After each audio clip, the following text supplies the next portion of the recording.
Abi hani kim götürecek? Adres verirsen tamam, kim gidecek? Kimse yok ki bize.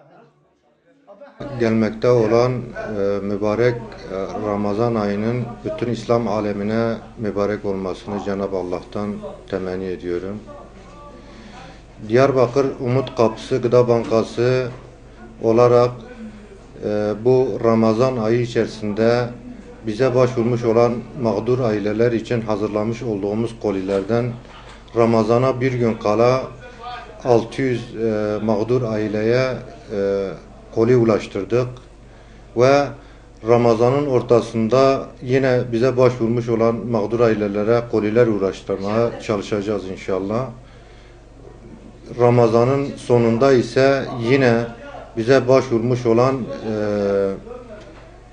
mağdur ailelere koliler ulaştırmaya çalışacağız. Tabii bu konuda duyarlı, hayırsever Müslümanları bize yardım etmeye davet ediyoruz.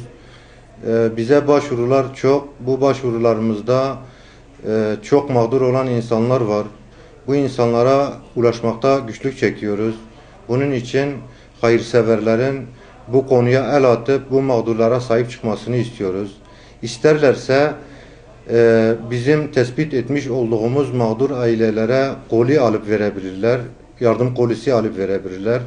Veya bizim aracılığımız ile bizim tespit etmiş olduğumuz mağdurlara biz verebiliriz bu yardım kolilerini. Veyahut da dilerlerse kendileri ile birlikte tespit etmiş olduğumuz mağdur ailelere birebir kapılarına gıdalarını götürüp birlikte teslim edebiliriz.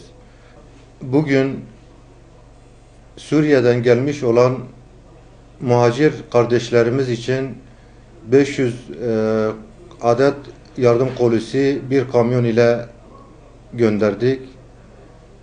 Bu yardımları Diyarbakır Umut Kapısı olarak 200 koli, Batman Umut Dergıda Bankası olarak 100 koli ve Van Rahmet Ali Gıda Bankası ise 200 koli olmak üzere 500 koli tamamlayıp bir kamyona yükleyip bugün Ceylanpınar'da bulunan Ensardere teslim edilmek üzere gönüllü arkadaşlarımız ile gönderdik. İnşallah bunlar en kısa zamanda muhtaçlara ulaşıp ve bir nebze de olsa bunlara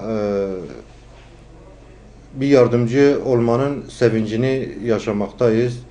Bu konuda herkesi duyarlı olmaya davet ediyoruz.